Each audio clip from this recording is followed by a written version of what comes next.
terror scare at a major world airport. An armed man tries to use a soldier as his shield before French military shoot and kill him. Air traffic suspended. Thousands of panicked travelers forced to evacuate the terminals. Tonight, the suspect's chilling final words. Trump versus Germany. How President Trump called out one of our biggest allies today. The diplomatic hangover after yesterday's controversial White House meeting. Teacher abducts student. A high school teacher said to be on the run after taking off with one of his teenage students. The nationwide manhunt tonight. Facebook Live shooting. The violent and deadly confrontation with police streaming live on Facebook. Plus, amazing rescues, deadly mudslides, people, children, and animals getting out any way they can. The incredible images coming in. From ABC News, this is ABC World News Tonight. And good evening. Thanks for joining us on this Saturday. I'm Tom Yamas, and we begin tonight with that deadly chaos at one of Europe's busiest airports. French military opening fire on this man, killing him. They say he tackled a female soldier, then tried to seize an assault rifle from her, then took that soldier as a shield before authorities took him out. At least 3,000 travelers evacuated from Orly Airport, hundreds trapped on incoming flights. Investigators say this man, a 39-year-old, a suspected Islamic terrorist, had been on their radar. Tonight, what police found at his home, plus his chilling last words. ABC's Lama Hassan starts us off from that Paris airport. Tonight, a city on edge. The chaotic scene unfolding at Orly Airport in Paris. Heavily armed special forces and emergency vehicles responding to the attack. 8:30 a.m. A man yelled, "I'm here to die for Allah," before assaulting a female soldier, violently trying to grab her weapon and use her as a shield. When she broke free of his grasp, two fellow officers opened fire, killing him. His lifeless body seen on this airport surveillance image. This eyewitness said, "We saw people running and heard a boom. People were looking to exit the terminal. This happened really quickly." The airport immediately going into lockdown. Flights diverted. More than 3,000 people forced to evacuate. Pictures showing travelers walking on the highway. The bomb squad sweeping the airport for explosives. None were found. French security forces were quite well prepared. They appeared to be well trained and acted very quickly and professionally. 2 hours before the chaos erupted at the airport, the suspect allegedly shot an officer with a pellet gun and stole a car. Investigators searched his home and say they found a machete, money and cocaine. Police born Ziad Ben Belgassem, known to intelligence services as a radicalized Muslim, just released from prison in November. Last month, a similar attack occurred at the Louvre. The country already under its highest alert level after several terror attacks, including last July's deadly truck attack in Nice. Now, Lama joins us live outside of that Paris airport. Lama, you mentioned in your story France is on its highest terror alert level. What's the mood like out on the streets? Well, people here are still coming to terms with yet another attack on French soil. And tonight, Tom, the flights here at Orly Airport have resumed. But make no mistake, with 10,000 army officers patrolling the streets in France every day, this is a country under a continuing state of emergency. Tom. A heightened sense of alert, no doubt. All right, Lama, thank you. Now to the nationwide manhunt back here at home in a possible abduction case. A teacher accused of kidnapping one of his teenage students. The Amber Alert so disturbing to many parents and educators. ABC's Eva Pilgrim has the latest on this developing story. Tonight, the frantic search for that missing Tennessee teen and her former teacher. Authorities saying the student is in imminent danger. The teacher's own wife going before cameras with a desperate plea. Let me speak directly to my husband. Tad, this is not you.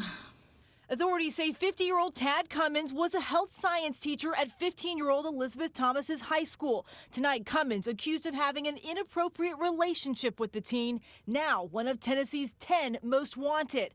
Authorities extending the Amber Alert nationwide. The teen missing since Monday. We have no idea where these individuals could be right now.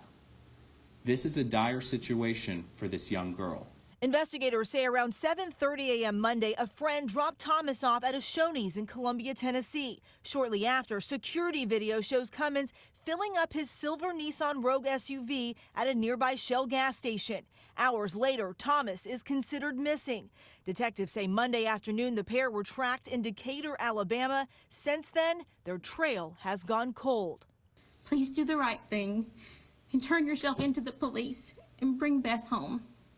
Authorities say Cummins is carrying 2 handguns and warned the two may have changed their appearance since they were last seen. Tom? Eva Pilgrim for us tonight. Eva, thank you so much. Next to that deadly confrontation between police and apparently an unarmed man, all of it streaming live on Facebook. Here's ABC's Adrian Bankert. Tonight, posted on Facebook, sheriff's deputies shooting a man as he streams video live from his SUV. The scene playing out in Memphis, Tennessee. You can hear Rodney Hess repeatedly ask for superior officers. I would like the higher commands. I would like the higher commands to come out. At least one deputy firing through the windshield. Hess airlifted to a hospital where he later died. It's one of 2 live posts, the first showing the 36-year-old getting in and out of his vehicle, standing in an off-ramp as drivers dodge him, one offering assistance. Somebody coming to help you? Nah, I'm good. Go ahead. Yeah. Hess then parks in the middle of the road, blocking traffic. Deputies arriving. I ain't going to jail for nothing. In a statement, investigators say Hess was acting erratic and refusing officer commands, allegedly using his vehicle to try and strike deputies, footage not captured on Hess's feed. People who say they are the man's relatives asking witnesses to come forward. We're just praying for that justice will be served. Investigators saying the use of force was justified. In speaking with the family spokesperson, they will not confirm whether Hess had a history of mental illness. Tom? Adrian, thank you. Let's turn now to politics. President Trump firing off a new tweet this morning in the aftermath of that one-on-one meeting with Germany's leader in the Oval Office. The president now at Mar-a-Lago, and ABC's David Wright is in West Palm Beach tonight. Clearly unhappy with the coverage of his first meeting with German Chancellor Angela Merkel, President Trump took to Twitter to set the record straight. Despite what you've heard from the fake news, I had a great meeting, he tweeted. Nevertheless, Germany owes vast sums of money to NATO, and the United States must be paid more for the powerful and very expensive defense it provides to Germany. The issue did come up yesterday, and Merkel committed to increase Germany's defense spending. Trump applauded that. I want to thank the Chancellor for her leadership in supporting NATO. A German reporter also asked Trump about his Twitter rants. Are there from time to time tweets that you regret in hindsight? Very seldom. Very seldom, Very and seldom. you would have, so you never would have Very wished seldom. not to. Today, the president is in Palm Beach with his family. Vice President Mike Pence is also in Florida, pushing the Republican health care plan. And we're going to continue to work with members of Congress to improve this bill. About 22 Republican Congress members have yet to sign on, which could doom the bill. Iowa Senator Joni Ernst got booed at a town hall in Cedar Rapids. The Affordable Care Act, as it is right now, is unsustainable. It is unsustainable. But plenty of voters don't like the plan being proposed to replace it. What's your biggest concern? My biggest concern is lack of affordability. We've had 6-7 years to develop something and have not done it. Control cost, make it affordable so that the average family can be covered. David Wright speaking with voters there in South Florida, and David joins us live now. David, the White House also preparing for the FBI director to speak publicly about Trump's wiretapping allegations for the first time. That's right. James Comey set to appear Monday before the House Intelligence Committee. It's going to be a blockbuster. The 2 big issues that lawmakers want answers on, number 1, those wiretapping claims, and number 2, whether there's any proof of collusion between the Trump campaign and the Russians. Tom? All eyes on that hearing next week. All right, David, thanks so much. And this note, another recent possible security breach at the White House. Press Secretary Sean Spicer tweeting, someone jumped the bike rack on Pennsylvania Avenue but did not make it onto the grounds. The incident comes just about a week after a man penetrated a fence, roaming White House grounds for 16 minutes. ABC News has learned the alleged suspect was detected outside hours before the breach. An investigation into both incidents continues tonight. Let's head overseas now to Beijing, where Secretary of State Rex Tillerson is wrapping up his first trip to Asia, representing the U.S. Tillerson arrived in China for face-to-face talks on North Korea's nuclear program and other matters as well. He responded to a question from our Bob Woodruff, who has this report from there tonight. Today in Beijing, Secretary of State Rex Tillerson continued to sound the alarm bell about North Korea's nuclear capabilities after raising the possibility of a preemptive military strike. Exactly where's the red line on this? What would cause this to happen, do you think? We share a common view and a sense that tensions on the peninsula are quite high right now, and that things have reached a rather dangerous level. Tillerson added he was committed to preventing conflict as he met with the Chinese foreign minister, who urged the U.S. to stay cool-headed. And a day after the former ExxonMobil CEO visited one of the most heavily militarized borders in the world, posing for a photo of the concrete block that separates North and South Korea, as well as offering that dire warning. Let me be very clear. The policy of strategic patience has ended. All options are on the table. North Korea has held 2 series of ballistic missile tests since President Trump took office. Those missiles not yet capable of reaching the U.S., but they are a threat to the region, including more than 80,000 U.S. troops stationed in South Korea and Japan. Later today, Secretary Tillerson will be meeting with China's President Xi Jinping. A lot of things to talk about, but North Korea is certainly at the top of the list. Tom? An important meeting, no doubt. Bob, thanks so much. And more on Secretary Tillerson's trip to Asia tomorrow on ABC's This Week. Plus, George goes one-on-one with Health and Human Services Secretary Tom Price and Senator Rand Paul about the GOP's health care plan. Turning now to the weather, and many still trying to dig out from that pre-spring snowstorm that blanketed the Northeast. And you don't see this every day, a Delta flight stuck in a snowbank at New York's LaGuardia Airport. Take a look at that. Now, from the taxiway to the highway and this big rig sideline in Toledo, the effects of that major storm. A familiar face joining us with the forecast tonight, Sam Champion in for Rob Marciano. Welcome, Sam. Nice to see you, Tom. Tonight's storm, a lot less potent than the last one. So we watch tonight as we wind up the radar here. And you can see we get a little flurry, we get a little sprinkle. But watch what happens to Nantucket tomorrow as this storm goes offshore, winds up, and really dumps on Nantucket. Most people just get a little flurry or a little sprinkle overnight tonight. Some tough winds there. Big deal is that spring air does move south. Now, I can't promise it for the mid-Atlantic or Northeast, but by the time we get to Tuesday, Atlanta, you're looking at about 80 degrees. Spring-like in the south. All right, Sam, thanks so much. Now to Peru and those tragic mudslides.